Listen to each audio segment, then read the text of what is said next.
All right, folks. I am honored to be with Clif High. I've been waiting for this interview for a long time, Clif. I've been watching some of your prior interviews, and they're just nothing short than amazing. And the information you bring, the predictive linguistics that I guess you've invented. I don't even know how to go about this. Is this a software that you have invented? And Sure, yeah. And can you go into it for the audience so they understand? Sure. Back in, okay, so I used to work for, I was a consultant, a computer consultant. I designed software and I fixed things. Okay, so they would have like Microsoft or GEC Marconi or United Airlines, they would have these big projects and they would get software that when it was all done, maybe they had 250 programmers working on it, right? And it works, but it sort of limps along, right? In one example I worked on, they had a huge database of stuff for a giant international phone company that kept track of every damn thing they had. And it was a beautiful database, designed, worked well in all respects except on time. So you could ask it a question, you'd put a query in there, and it would take 3 and 4 days to respond, right? Not good in a business environment. Right. So they would hire people like me to come on in and figure out what was where it went wrong and how to fix it with as little investment as possible. So in doing so, I got exposed to all different kinds of software engineering and this kind of stuff. And I came across this idea in this book on consciousness that was written by Daniel Dennett, a professor out of like New Mexico. Maybe it was Arizona, one of those states there. Anyway, and this idea led me to understand that humans are basically antenna. All right, we're an antennae. We pick up impressions from other humans, from universe, but we also radiate out, just like the old television style antennas that you stick on top of the house with the fins out. That's what HARP is. It's just acres and acres of those buggers. So they can receive or they can broadcast out depending on how you use them. Same thing with humans. And so humans leak out our psychic impressions that we're receiving all the time, and we just got to get them out of our head. And I stumbled to this idea that humans use that we have a set defined amount of words we know that we feel comfortable with, chatting with. We can use them. You hear them on TV. You might hear them in a business setting. You understand them and so on. That might be 100,000 words you know in English, right? The average person might know 100,000 words in English, but in their weekly use, they might really only use less than, say, 2,500. And in a whole month, they might only use 10,000, right, out of their 100,000, because maybe it's not demanded of them that they really stretch their mind and that kind of thing. So I wondered, why do people do that unbidden? Why do they write in a gardening forum about stuff in such a particular kind of a way? And it dawned on me that what's happening is that their brains are making them leak out their psychic impressions in the only way they can, in a satisfying fashion. Okay, the satisfying fashion means that you get some body response back to it by the eye-hand coordination, and then seeing your words written out, it kind of like confirms it. So you were able to develop a code for programming this into a software. Correct. It was a giant massive genius software. Correct. Genius. Well, or warped, whichever way you want to think about it. Are you essentially tapping into like the super conscious Ethernet? No, I don't. Or is it just? It's just leaks. Okay. Okay, so it's the words that are most used on the internet with intention behind it. No. It's much more complex than that. Okay. That's why I say it was a big chunk. It wasn't just a single chunk of software, right? There's the internet sweeping software that's real simple, that just pulls words based on predefined search parameters, and then context grabbing chunks and this kind of thing, right? But the core of it was this thing I called the emotion reduction engine. And what I did was to define in software in a loose way emotions, and categorized them all. And then I assigned values for them. And so words have intensity values, they have duration values. So we could say words now. Maybe in the course of our conversation, we'll use 1 or 2 words that will stick with your mind, and they might last in there. You might be thinking about them 3 months from now, right? Or 19 months from now. those levels of duration are able to be tracked in the particular choices of words we use in relation to other words. So there's duration, there's intensity value, there's all these different kinds of numerics you can apply to words. And I was able to do that. And then I was able to tie them to the prescient ability of humans. Okay, so this is a little complex, all right? Before you get Sure. into that, let me ask you this. Is this only English language, or are you No. are you tracking Chinese, German? Well, I didn't do Chinese because of the nature of their alphabet. German, all That of might the be a other, good one. well, okay, but it might be, but the nature of their alphabet is really different because it's ideographs. It's little pictures, not letters. Okay, Got you. Actually, It would be an entirely different code. in a different processing mechanism entirely, and a bunch more stuff. And this was a ton of work. Now, bear in mind, I did this on my own. The idea came to me on an airplane going to Mexico City in September 11th of 1993, when the airplane was struck by 2 bolts of lightning. And it took me from then until the end of 97 before I had, so 4 years to write the code in a crude form and make that first run and discover that I actually had something. And so it was, so it took a while, dude. Okay. And that was just English. So that was 4 years to do one language. It took me until 2008 to get sufficiently accurate enough to include the Teutonic languages as well as the Romance languages, like, Spanish, Portuguese, etc. Right? Those were relatively easy because a lot of this is keyed in on nouns with adverbial support. All right. So, but what I did was I discovered how language, how people get affected by the future. All right. And so this is a goofy kind of an idea, but here's an idea. So if this is our human, right? Here's the belly of our human, there's the legs, there's the arms. We have these energy bodies that are out here like this, right? You can see that? Yes. Okay, so your future is coming at you now, and maybe like me, you have an injury on your finger. Okay, so in your future, your finger down here has an injury on one of those energy bodies. These energy bodies come close to you and new energy bodies take their place. And so this actually progresses towards you and ultimately manifests in your finger in some form of a wound. If you were acute enough, if we were smart enough, we could see this coming and avoid such things. Wow. That was really my idea was, right. And here's the other part of this. Everybody has this, and all of ours blend together. So if we're all living in a single nation, we're sharing a common set of experiences that are going to be coming through our common energy bodies, where all of our energy bodies intermix. Okay, and so this is a goofy idea, but what do the powers that be don't want us to do now? They don't want us to be around each other. They want us to have a 6-foot separation. Why is that 6-foot separation? Well, if you're an occultist, if you want to study things that are out in the woo, the things that are hidden, then you know that these people think that the heartbeat does not synchronize. Right, and we're like antennas. We pick up on each other psychically. Correct. And they think that if we're 6 feet apart, it reduces it down to where that we won't sync up. Okay. Nobody's doing it. Nobody's doing it. And it doesn't work anyway, right? Yeah. A lot of their ideas are goofy, but that's basically the idea is that our futures are continuously coming to us, and we're picking these impressions up and we're leaking these things out in our language. And I was able to harvest hundreds and hundreds of millions of chunks of language off the internet before the censorship, run it through this processing, which took days, and come out with 20 or 30 or 40,000 words that I would stitch together in a loose narrative, and we would have a forecast of the future. The interesting part to me was that in 1997, in that very first run, I got the combination of sun disease. And the sun has a corona. Our sun is currently in a disease state. A corona is what? Well, it's so. You got this in 97? 97, the very first run. So you knew this was coming down the pipeline. No. I didn't. The idea of what I was even looking at, trying to interpret it, took me from 97 until 2000 or 2001. The very first thing I put out on the internet was a forecast 85 days ahead of 9/11. Okay. And this was down on like June 12th or something of that year, or July 12th of that year. It was a succinct, maybe 300 or 400 words that described something that was coming, that was a big military accident.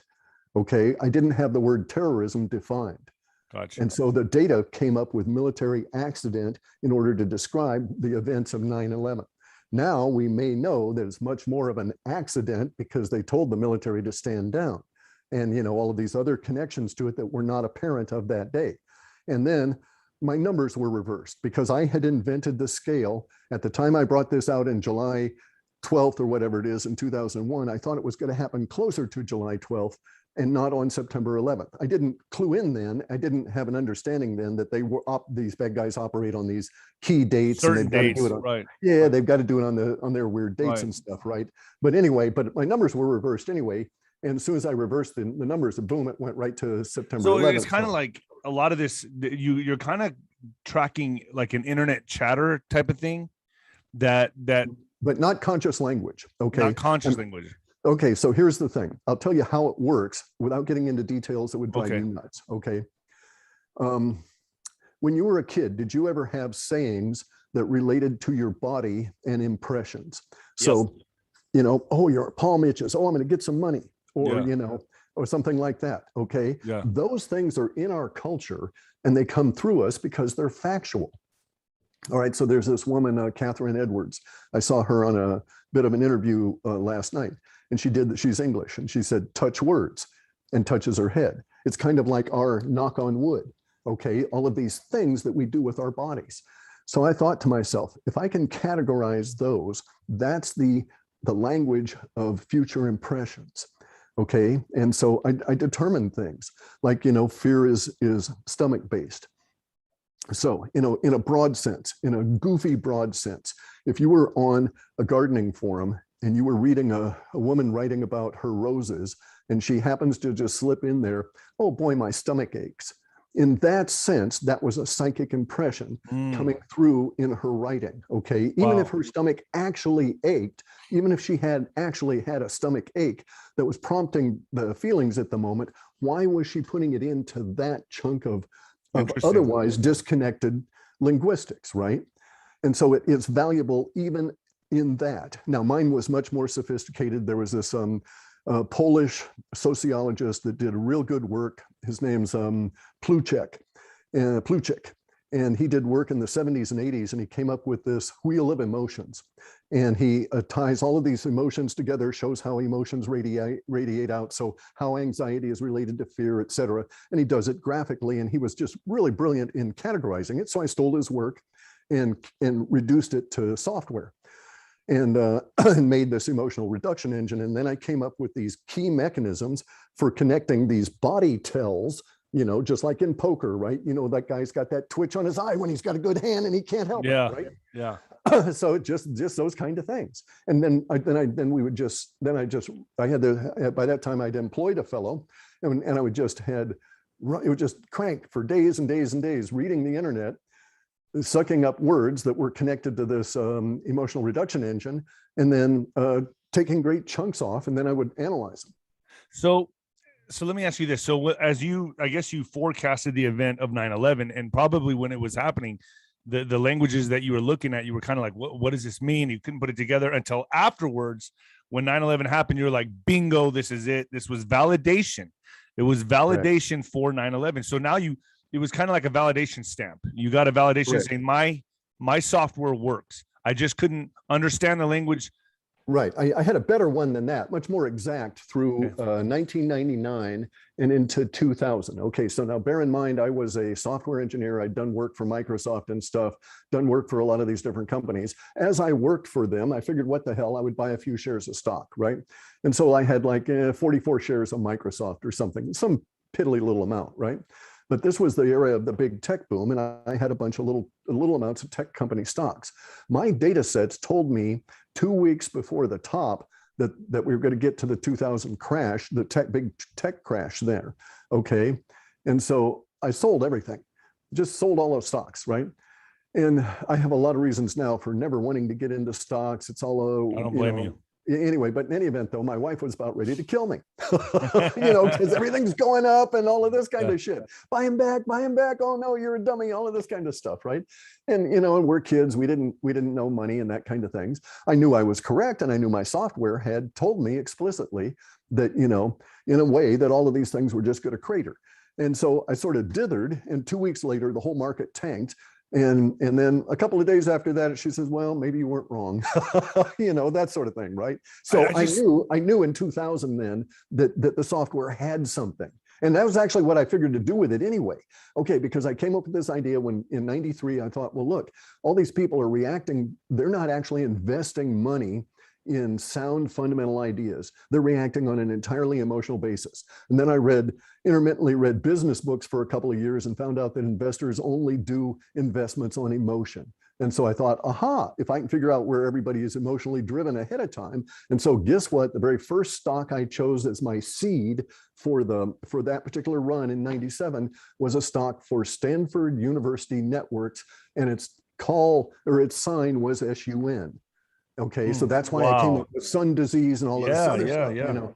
So anyway, so it was serendipity, right? It was synchronicity. And then I go off on this thing, but by the time I got the 9/11 thing, I just didn't give a damn about the stock stuff anymore at all.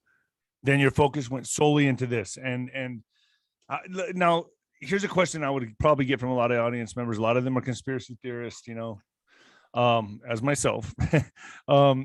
How would this software compare to like the conspiracies out there, like the military are using a device as Yellow Cube or Project Looking Glass, or that letter in the alphabet? And I'm not going to use the letter because I don't want this to get bombed on YouTube, but the 17th letter in the alphabet uses some kind of software that sounds comparable to this, in the sense that they're able to future is past, or, you know.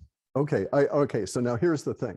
In that particular regard, that particular structured information release that you're just discussing, I agree with you to some degree, all right? But I dispute that there is a yellow cube. I dispute that there's looking glass, as is defined in the conspiracy world, okay? In the UFO world, it's defined one way.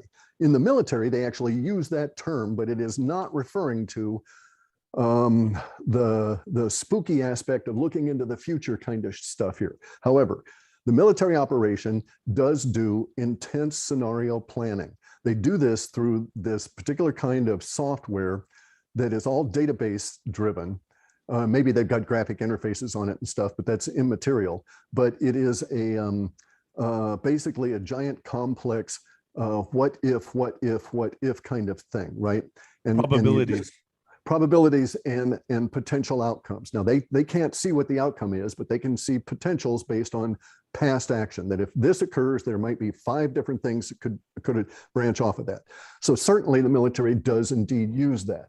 But the best of all of these kind of tools is the human brain. Okay, we're much more acutely keyed into these kind of things than the machinery is. No machinery can connect to time. So there is not any kind of a machinery that can look through time. And I can tell you this right now because there's no scientist on this planet that can define time in a mechanistic way. Right. So I would imagine there's multiple timelines anyway that are potential. No. Okay. So in my understanding of universe, it's an energy-based thing, right? Okay. And the universe cannot support branching timelines or interconnecting timelines because they're different energy bands. They would operate at different frequencies entirely. Okay. Now, I don't buy into the Big Bang theory. I have this thing that I call the little bloop theory as to how reality exists. And it comes down to the idea that we're continuously created and destroyed 44 trillion times a second, okay? Okay. And it happens so fast that we're not aware of it. Our conscious minds are not aware of it. Our subconscious doesn't feel it. It powers our heart. It powers the growth of your skin and the growth of everything because it is so fast. But we will never, ever be able to see that. But because we're being destroyed and recreated this fast like that, And this is a measurable thing that I can actually measure this particular theory of everything, right? An aspect of it, because I've defined magnetism, and I can measure magnetism and prove my theory to a scientist about this particular measurement. But here's the point for that. There's no timeline there. We're all individually participating in a collective movement that we, through a media that we call time in our memories, all right? It's not possible for us to see through time with a machine, okay? But it is possible for us to see through time with our minds. And in fact, there's evidence that our minds are designed to do that, exactly that whoever created us made a specific, had a specific intention that we would have this ability. We know this because our minds have this ability that when it goes wonky, we call it pareidolia, right? Pattern matching that gets a little bit goofy. What is pattern matching? That is an attempt to predict the future on just a few little bits of information. Synchronicities. A bunch more complex, but we use it even in hunting. You used it as a fighter. Okay, you would look at, and you wouldn't even necessarily be aware of it. You wouldn't know that your opponent was going to move by the little tiny muscle movements underneath the eye, right? And if you could see those and react faster, or like you like to call it, living in the woo. Correct. See, so we constantly, our minds are designed to do this. All right, designed to live in the woo. And I guess all the noise from the outside, all the static, is what takes us away from that ability to do so, right? It binds you to a false understanding, and you curtail the tools you have in your own mind, okay? Because they've been denigrated. Conspiracy theory. I mean, it's overt. They try and do this deliberately, right? But think about this as well. So say that my premise is genuine, that humans in general are psychic, and humans in general are designed to be psychic and to pull information out of the future in a predictive manner just to survive. It's a survival tool. You're out in the forest and you hear a rustle. Well, that's telling you that there's an animal, potentially a predator, that's looking at you and moving, right? You're predicting a future occurrence that if you turn, you would see a predator, that sort of thing. We have to have that ability. So this would be true as well. Not all humans are the same. Some humans have greater attributes in some areas than other attributes. Ergo, there's got to be some people, and we would call them psychics, that have very good possibilities of attenuating the future coming at us in some knowledgeable form, not just a vague, oh, my stomach hurts, right? But rather, oh, somebody's going to come along and punch me in the stomach, so I better move over. Right. So basically our brains are just interfaces. Correct. And so how does that go? How does that coincide with, a lot of people talk about manifestation? Oh, you're going to manifest this. Okay. Okay. Can you go into that a little bit? Antennas work both ways. Okay. All right. But this is the problem. Okay. So yes, that can work. But you have to, so you have to generate energy, because we're in an energenic universe. So you're going to have to take some of your life force, because you can't put electricity in your body to do this. You're going to have to take some of your key energy, and you're going to have to use that to generate this future that you want to come to you.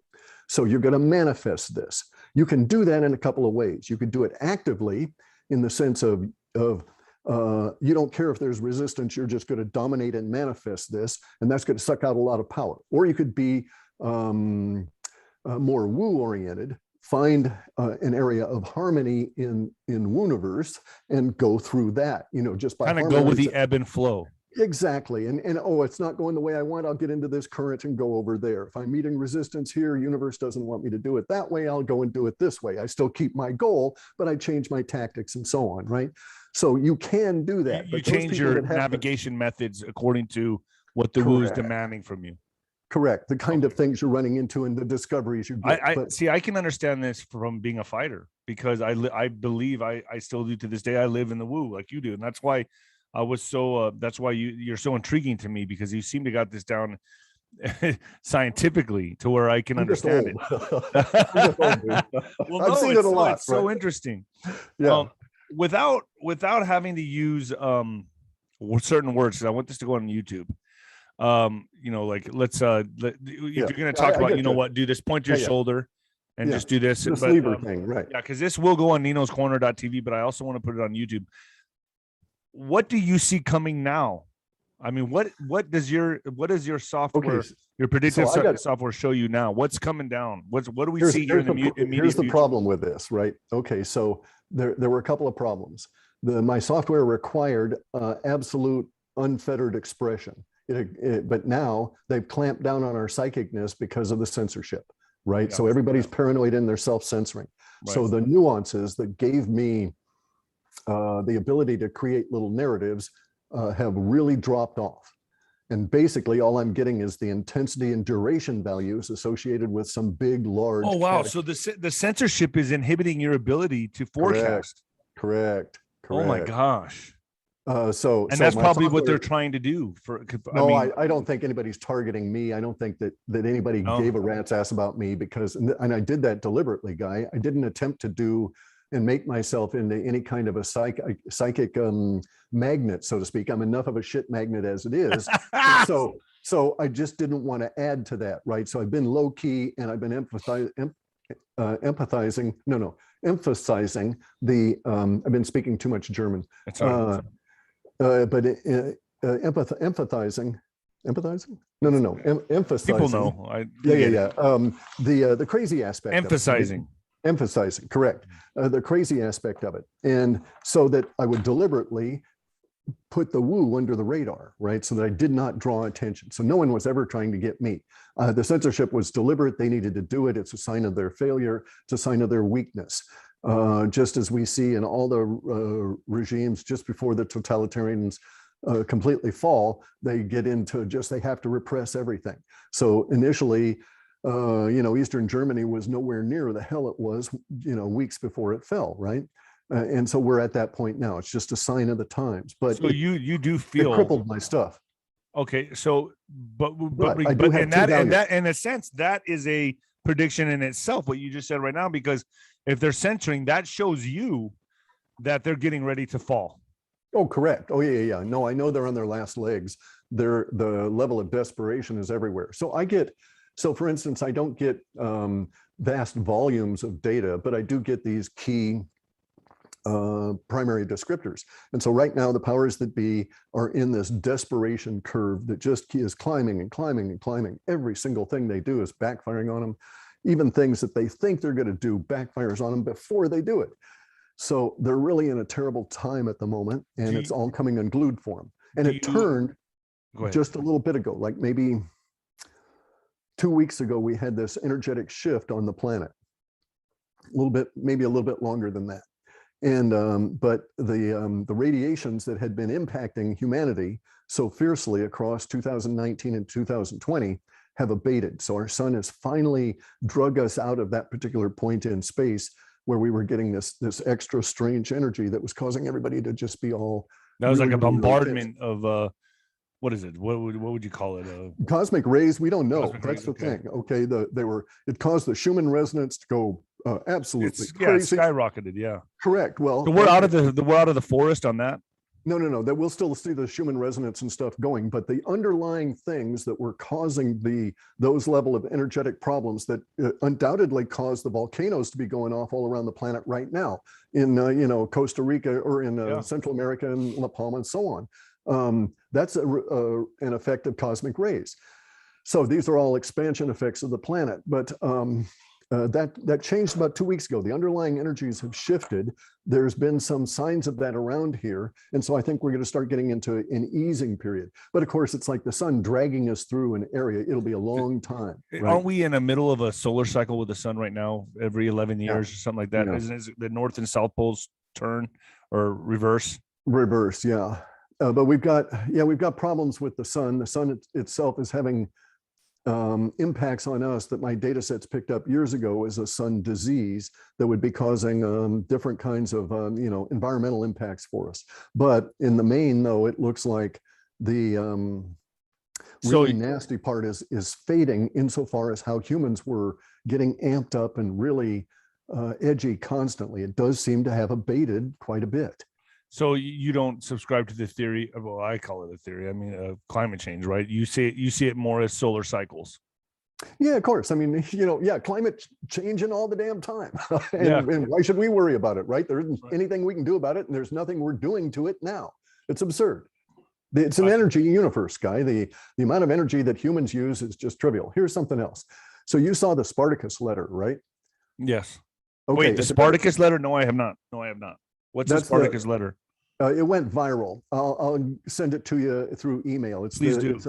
It's an encapsulation of the current situation that led us to the mandates. Okay. Okay. And the terrible conditions. Be careful on the words here, because I want this to go in. Right.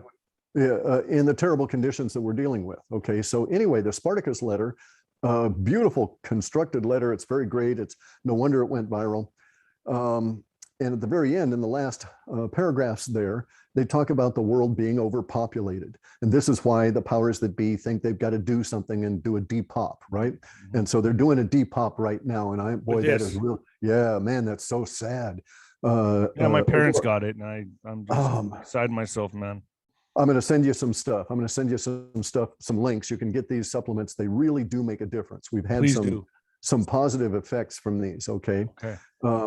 So I'll do that after this. But anyway, in Spartacus letter, the Spartacus letter, yeah. In the end, it talked about the planet being overpopulated, and I dispute that. All right, and I love statistics, and I love Buckminster Fuller, and he did this assay of the planet in 1930, and it's changed slightly, but not very much, surprisingly. But there is just slightly more than half of all the farmland on Earth, all the land you can grow food on easily, slightly more than half of that has never had a human footprint on it. Wow. It's incredible. Yeah. So no, we're not overpopulated. No, this planet could support 20 billion people. I've heard like we could have an acre to ourselves, even with, I think, 16 billion people. Does that sound right? Yeah. I mean, yeah, exactly. That's what I've heard. And the thing is, look at how many acres are in Texas. Okay, look how many billions of people you can put and give an acre to. We're just congregated into these matrices that. Yeah, and our issue is not the humans. Our issue is the systems that have been imposed on us and are by the elite. And why are they wasteful and why are they terrible? Is because they're designed to harvest and accumulate energy and wealth at the very top. They're designed to do that. Therefore, they must waste the resources at the bottom and all the other layers underneath it in order for that to occur. So they're basically stealing from all of us to support the Queen of England, the Pope, John Kerry, and Biden, and all of these people, right? So all of that kind of stuff is that level of theft is what is making all of us ever so much more. It's really their system that's breaking, is what you're saying, and Correct. They're blaming it on, and they're like, "Oops, well, it's because there's too many people," but that's because their system's breaking. It's not designed for this many people. Well, no, it isn't that. No, it isn't that. They don't care about us, and they don't care about the number of people. They actually like the number of people because they can harvest more. But their system has a finite limit because it's designed around a debt currency. And so here's what happens. In 1913, we had a dollar that was produced that you could exchange a dollar paper for a dollar in silver, right? Or 20 paper dollars for $20 in gold. And it was a fair exchange. But 2 years later, due to interest coming out of the paper dollars, you had to have a dollar something in order to get a dollar of silver.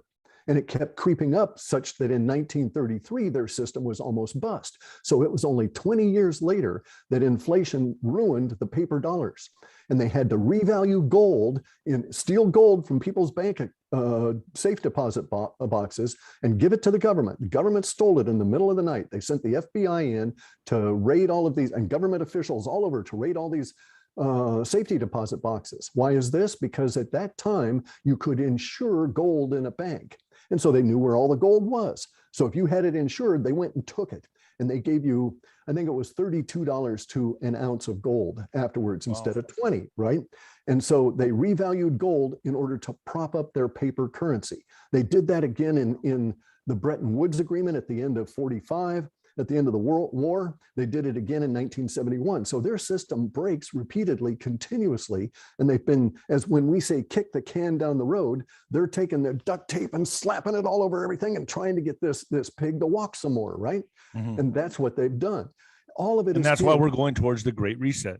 Correct, and usually what do? They have a giant world war so that we're all distracted while their currencies crash. But this group of people that was so upset, in my opinion, this is conjecture as to their intent, but I know the timing was correct, that individuals within the period of 1964 began a process that led to this self-organizing collective that formed in the 90s that led to your particular 17th letter. Correct, the poet. Okay, led to the poet discussing our current times, because we will both acknowledge that that phrase, future proves past, is unique. And so we can call this person our time poet, okay? Because our poet was involved in temporally placing markers in language in manifest reality. Now, I did this myself, so I know this works. And I was doing this all through 2001. They may have even gotten the idea from me. I don't even know, right? But what I was doing, I said, if my stuff in 2000 predicted the 9/11 attack, then it has value. If it has value, I can prove it to people, and I can prove my view of the future is accurate by making a prediction, putting it out there ahead of it happening, and then have it happen. And if I do this repeatedly, people will understand that I'm doing this mechanistically, and it actually is a valid way to look at the world. So I had some spectacular predictions, like the Costa Concordia, the sinking of that boat, right? If you go back and look at it, I had it 5 or 6 months ahead of time. I described the boat. I said that it was a ship of state. Well, the Costa Concordia had the top 13 deck layers named after the 13 countries of the EU. Okay. I titled that particular little narrative, Blondes on Boats. And I said that this boat was going to sink because there was a blonde who was where she should not be.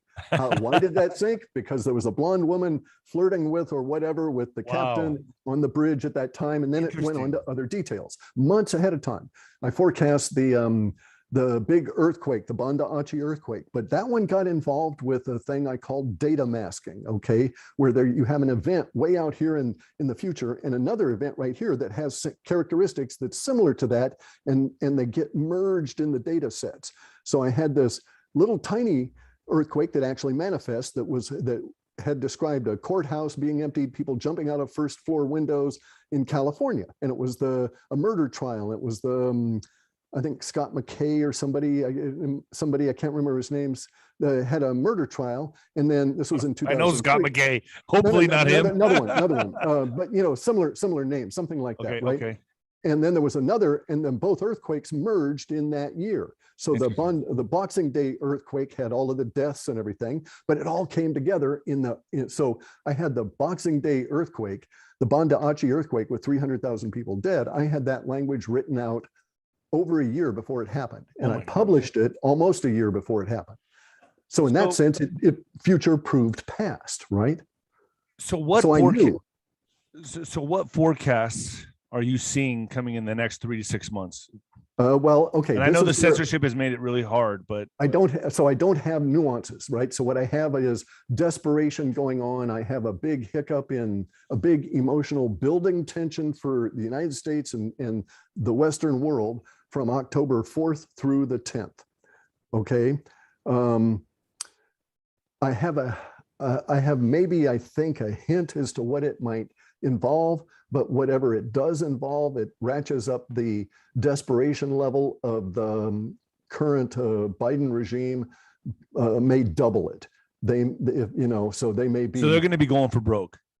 Yeah, exactly. Whatever's coming in on the 4th through the 10th is going to be severe enough that it will affect the response from that point on. Then so we're going to start seeing this administration crumble, basically. Well, we're already seeing it. Well, we're already seeing it. You're right. But yeah. Do you subscribe to the devolution? Devolution theory? No question about that. Okay, I came across devolution as a concept in 1967 at the War College in Leavenworth. My father was a colonel at that time. He was going for basically his PhD in war. He was a major. He's going to become a lieutenant colonel. And I helped him with his homework. And I read these things. It's boring in Kansas, just dodging tornadoes. There's nothing else to do, right? Especially Leavenworth. But anyway, so I read all of his stuff. And there was in the psychological war manuals that were at the War College there, they talked about devolution from the perspective of space aliens. And this was in 1967 because it was kind of humorous and it was just fascinating. And that's why it stuck in my brain. But it said, And so this idea originated in 1947. All right. And in 1967, in this manual, they discussed the Army talking about it in 47 and how there were meetings about this idea. And the idea was unknown or invisible capture. What would you do if a space alien had come down and could mentally take over the president? And you wouldn't know that he was there mentally controlling your president and making him say things and other people around him. What would you do? How would you determine it? And how would you fight it? I think it's happening right now. Correct. We're on that same playbook, right? And this originated in 47, and curiously, like a Manchurian candidate. In 1947, we had all that UFO activity. So it made sense that they were logically connected. And then in 67, when I read about it, it was fascinating because the idea was that the only thing you could do would be a form of like strategic and planned retreat for an attack. Okay. So in the sense that you would have to withdraw as much of your strength away from the compromised areas as you possibly could, consolidate it, clean it out, and then come back at it. And so now we're in this situation where, in fact, we see it being practiced in front of our eyes. Correct. There's no question about it, Guy. And we're about to reach a key point. And I think maybe, okay, so in October, we're going to hit from the 4th and through the 10th. That's going to be an inclusive. So on the 4th through the 10th, there's going to be these things going on. They're going to cause this level of desperation to go up. I don't know what it is. I think it relates to the politics, but I'm not sure. But in any event, though, on the 24th through the 28th, on those 4 days, I suspect is when we're going to have the mother of all financial crashes. Okay. Because we've got a spike of emotional tension that builds like you would not believe. And so I have no details. So unlike 2001, unlike 2008, I knew about the financial crisis in 2008 as far back as 2006. I knew about Bitcoin before it was even named, before they'd even released the white paper, because of the psychic impression and because there's enough rules that I figured out, right? When you invent something, especially in new science, then you, like Niels Bohr, he starts getting involved in gases. And so he was an old scientist in Swedish way back when, and he starts refining, he discovers oxygen. And you get to make, you learn rules about how the things you're working with react and so on. So there's certain rules that I learned as a result of working with the future here.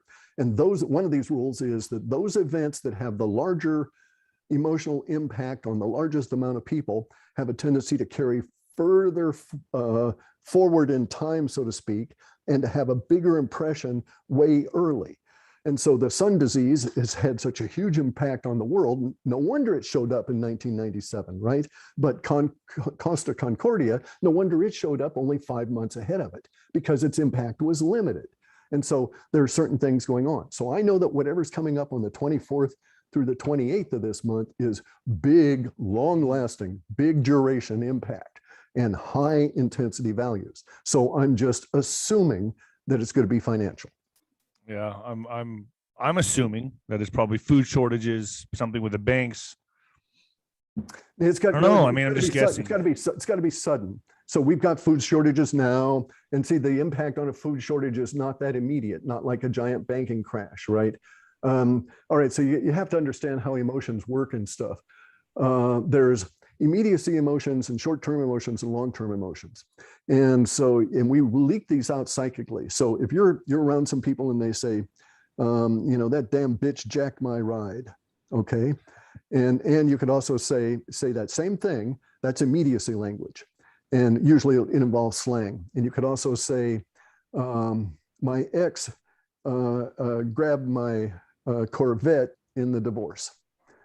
And the same thing, saying the same thing. Same. Right? Yeah. And so one is going to hit you and it's going to have more of an immediacy impact, but it's not going to have duration. It's just going to fade, right? The other one is more going to hang around a little bit more because you put a little bit more thought in what you were saying. Now, if you were to say it in legal language, in this particular proceeding, my soon-to-be ex-wife did this and took the car through this mechanism and so on with all these legal language. It doesn't have any kind of an immediacy impact on you at all. It doesn't hit you in the gut like, that bitch jacked my ride. Yeah, right. Right. But it's going to have long-term impact in terms of effect on your life. So it's just the way language is. There's all these weird rules that I discovered in dealing with this relative to language and in the future and stuff. And some languages are better at dealing with time than others.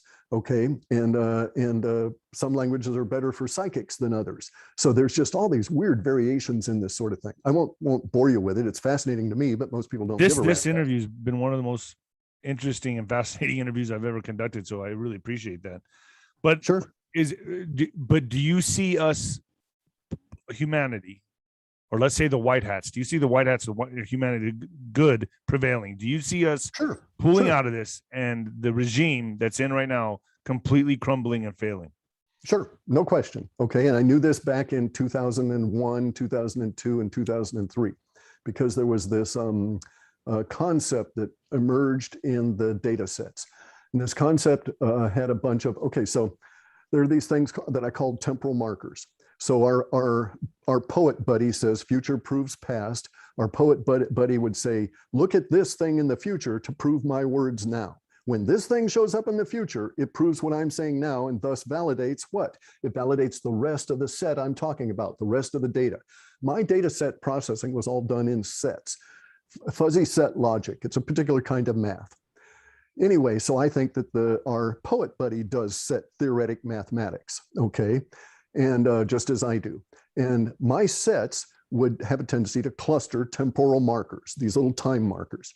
And so if I got 30 temporal markers and I had 20 of them show up, I'd feel pretty happy. I'd feel pretty confident that those other 10 are going to show up, right?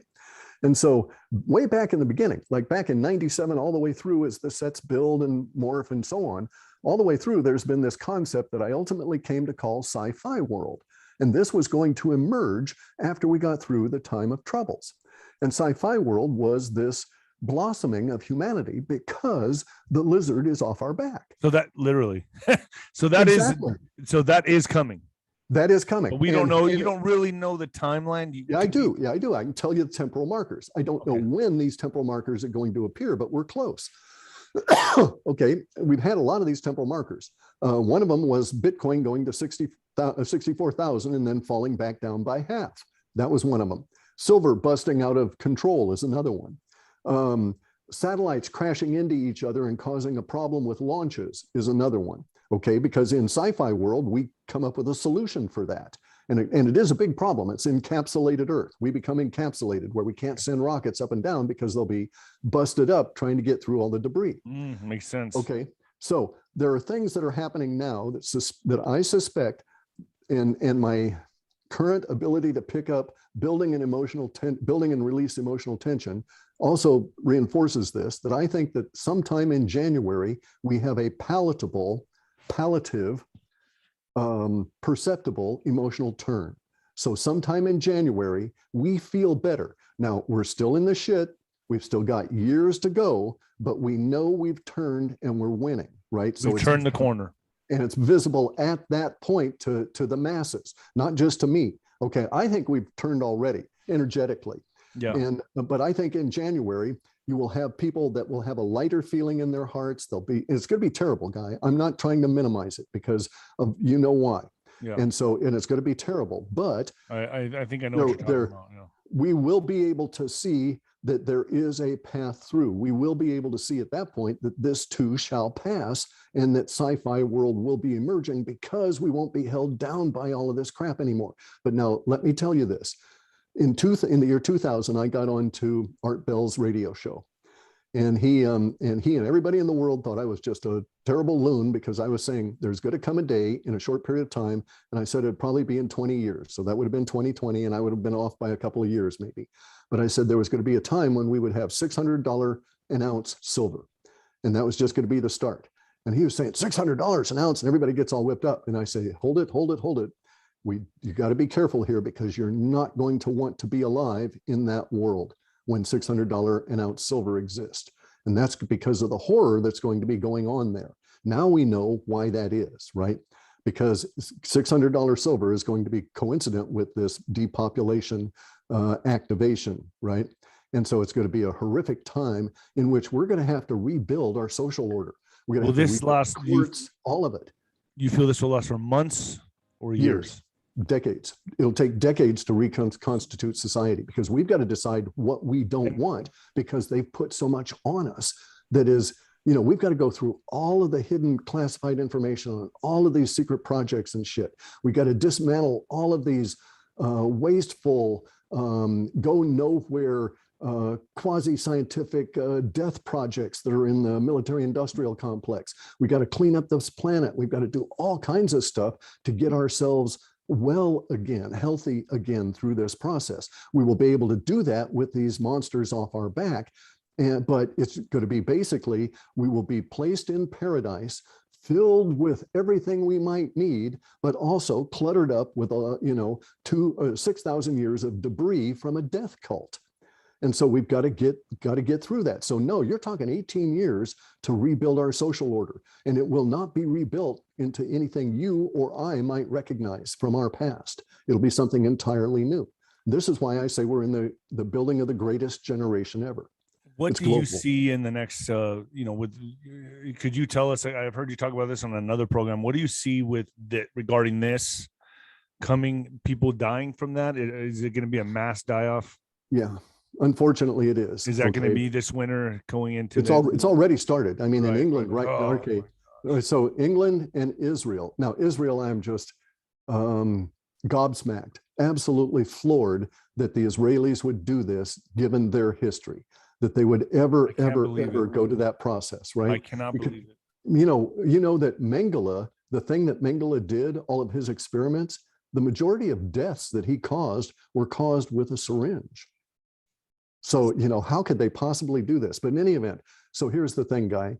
Both of those countries, England and Israel, have had a flu bloom, a death bloom in summer that sticks out historically and statistically like a giant spike. We do not see these among humans in summer in the Northern Hemisphere and in Israel in the summer. You just don't see these. So we have done with that sleeve thing, we've caused flu to have a summer death bloom.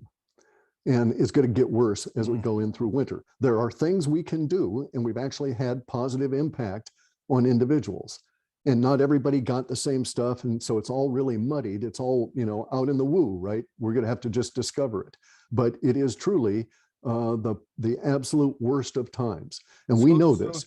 So they do accomplish a lot of their goal by depopulation. I'm not going to say they get to the my 90% data, or whatever, but they're going to get my data back in the year 2000 with the sun disease said 1.248 billion people would die. Better than 6 billion or what they wanted, right? 7 billion. Correct. So, but they're going to achieve a good portion of their goal. Right. Unfortunately, that's what it took. Yeah. It is a war. It's information, not bullets, but nonetheless, we have the casualties. I've got them personally in my family, and that now I know 6 people that have passed that I had talked to last year that, have passed since getting that. My parents are elderly, and they both got 2 shots against my wishes because the media. I know the media. I know, dude, they've got to go. Yeah. They've got to be held culpable. All I can say, man, is that you're going to be my go-to. I hope you come on my show more often. You're like my Obi-Wan Kenobi. Sure, Guy. Yeah, no really, problem. Well, hey, look. I was dying when our friend, the poet, came out, right? He came out on October 28th. That's when the trip code was registered, 2017. I was in the midst of dying from cancer, from colon cancer. It took me 9 additional months. And it was through sheer force of will, because I had to get my wife moved out of the circumstances we were alive in then, in order that she might survive me and have something, because I knew shit was coming, right? Yeah. And anyway, though, so I couldn't deal with the stuff of the poet at that time. I only had 3 hours a day I could get anything done in, had to make a living, had to get us moved, all different kinds of stuff. But I knew it was going to be chaotic. But there was one thing that always struck me about our poet friend, was that our poet explicitly did 2 things: provided in sets of instructions that are buried in the lyrics, and then asked for help. specifically, repeatedly, right? And so I figured, okay, now, I recover. I died from cancer. They threw me back. I come back. I'm building my muscle back, and I'm getting healthy and stuff again. And so I think, okay, I'm looking around, and oh, damn, all this stuff happens. The sun disease shows up and all this kind of stuff. So at that point, I go back and read our poet stuff, and it's like, okay, he's asking for help. I'll do what I can. And, I'm an old guy, so I can't do this other active stuff, but I can prepare reassuring messages for those times when they're needed. And this is that time now. And we're going to be into it really seriously at the end of October. And then for November and December. But as I say, in January, we start getting some level of uptick on it. It's not 100% doom and gloom from that point on. So certainly happy to talk to you. It's, it's labor for everybody now, right? We've got to do this. We've got to be positive. And so it's a question of honor, it's what's required of us. Well, I am blown away by this interview. So thank you so much, Clif High. Sure. And I'm going to put this on ninoscorner.tv, and it's going to go on what I call FluffTube, because we watched our words pretty good. So I'm going to leave it up there for a while, hopefully longer than the other videos, because I'd usually put them up, take it down, put them up, take it down. But I'm going to try to keep yours up there for a while. Clif, I appreciate you coming on. Thank you so much, man. Sure. Yeah, not a problem. Total honor for me. Yeah. No, we all got to do what we've got to do, So connecting with like minds, glad to. Please keep in touch with me. How can people reach you? Boy, I'd rather not that they not. I'm on. I get about 600 emails a day now. So yeah, well, I'm lucky you saw mine. Yeah. So no. So if I really can't help people. I put everything on Twitter that can be of service. I'll get off of Twitter. I've got a pinned thing there. Well, what's your Twitter so people can go to Clif _High. And Clif _ High. Yeah, and it has the image of the raven in the little circle, right? Do you have a YouTube or anything like that? No, I've got a YouTube channel, Clif High, CLIF space high, but I don't do anything there because I don't want to feed my enemy anymore, right? Okay. So I just do everything on BitChute and just put it out there, and people put it on Rumble and Library and these other places. I don't really give a damn. I say, do you get censored on YouTube? Should I be looking out for that? They won't process my stuff on my channel, but they'll process my stuff on other channels. All right. So this is like the censorship I got on Twitter. It's the CCP directly. So I determined this through investigation and through investigation. I got censored on Twitter for saying vitamin D and stuff prevented the need for going the full route on this stuff, right? And I started doing that in January and February of 2020. Along comes March or April, and the CCP had enough of me. So what they did was they took my last tweet on that day, and they changed. The first thing they did was change my contact phone number. And they put a phone number in there that I had not used for 3 years. I didn't even have that old cell phone anymore, or that SIM card. This was done internally in Twitter. They changed my contact phone number. And then they used a tweet that I had done to spam 4 Army bases. And so they accused me of spamming. They put me on a 6-month censorship. They said you can dispute and stuff. But the thing is, you got to log in to do any of that. And I couldn't log in because they had that phone number in there. And so, and I didn't know I didn't have that old phone. You couldn't send a message to it or any of that. I couldn't swap that phone. It was just really a cool way to really hobble me, right? Right. And then some 6 months later, somebody changed things. And 2 days after that, I was told my Twitter account was backed by a friend of mine. And so somebody at some point got in there and did that at the Twitter place unbidden. I didn't ask anybody or anything. So I only do Twitter and BitChute now. I've got a website, but I don't do anything on it. None of this stuff contacting me is going to be not worth anybody. Well, just watch out for my emails, will you? Sure. No, I've got you flagged, dude. I've got a very sophisticated setup here. I run a Linux setup. I've got my own email program I wrote. And so I've got artificial intelligence that does all that for me. I couldn't handle that kind of 600 emails a day. I think, I'm going to keep in touch with you. I'd love for you to come on for part 2, part 3, part 4. I mean, it's just fascinating stuff, man. Sure. Yeah, sure, guy. Yeah, no problem. Yeah, we can chat. Thank you. Yeah. Are we done? Yeah, we're done. Let me all right, people. This will be on ninoscorner.tv. It lives and breathes there. I'm also going to put this up on FluffTube for a while. So I'm going to premiere it tonight at about 7, Clif. Sure. Yeah. All right. Cool. Thank Send you. me a link. I'll put it out on Twitter. Yeah. You got it.